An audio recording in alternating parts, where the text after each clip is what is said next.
আসসালামু আলাইকুম রহমতুল্লাহি ওয়া বারাকাতুহু। সম্মানিত দর্শক, আজকে আপনাদের মাঝে আলোচনা করব পাঁচ ওয়াক্ত নামাজের সময়সূচি, তাহাজ্জুদ, সেহরির শেষ সময়, ইশরাক, চাঁদের নামাজের সময়সূচি, ইফতারের শেষ সময়, নামাজের নিষিদ্ধ অক্তসমূহ, সূর্যোদয় সূর্যাস্তের সময়সূচি, প্রত্যেকটা জেলা বিভাগ হলো নামাজের সময়সূচি।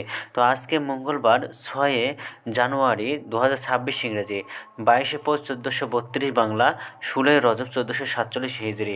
ঢাকা মতো পার্শ্ববর্তী এলাকার নামাজের সময়সূচিগুলো তুলে ধরবো, তারপরে অন্যান্য জেলা বিভাগগুলোর নামাজের সময়সূচি তুলে ধরবো।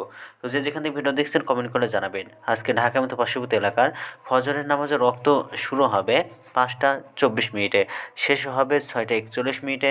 জোহরের নামাজের রক্ত শুরু হবে 12টা 8 মিনিটে, শেষ হবে 3টা 48 মিনিটে। আসরের নামাজ রক্ত শুরু হবে 3টা 49 মিনিটে, শেষ হবে 5টা 8 মিনিটে। মাগরিবের নামাজ রক্ত শুরু হবে 5টা 29 মিনিটে, শেষ হবে 6টা 47 মিনিটে।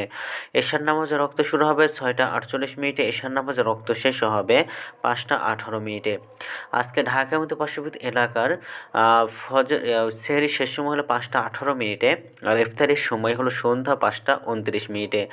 আজকে নফল নামাজের উত্তম সময় ইশরাকের রক্ত সকাল 6টা 56 মিনিট থেকে 8টা 43 মিনিট পর্যন্ত, চাঁদের রক্ত 8টা 44 মিনিট থেকে 12টা 1 মিনিট পর্যন্ত, এবং তাহাজ্জুদ নামাজের রক্ত উত্তম সময় রাত 10টা 16 মিনিট থেকে ভোর 5টা 18 মিনিট পর্যন্ত। আজকের নামাজের নিষিদ্ধ অক্ত হলো 3টার সময়, সকালে 6টা 42 থেকে 6টা 55 মিনিট পর্যন্ত, দুপুরে 12টা 2 থেকে 12টা 7 মিনিট পর্যন্ত, এবং সন্ধ্যায় 5টা 9 মিনিট থেকে 5টা 25 মিনিট পর্যন্ত। এছাড়াও ঢাকার মতো পার্শ্ববর্তী এলাকার নামাজের সময়সূচি এখন আলোচনা করব। বিভাগীয় শহরের জন্য উল্লিখিত সময়ের সঙ্গে যেসব বিভাগের সময় আপনারা যোগ বিয়োগ করবেন তা হলো এই, অর্থাৎ আপনারা বিয়োগ করবেন চট্টগ্রামে 5 মিনিট এবং সিলেটে 6 মিনিট কম করবেন।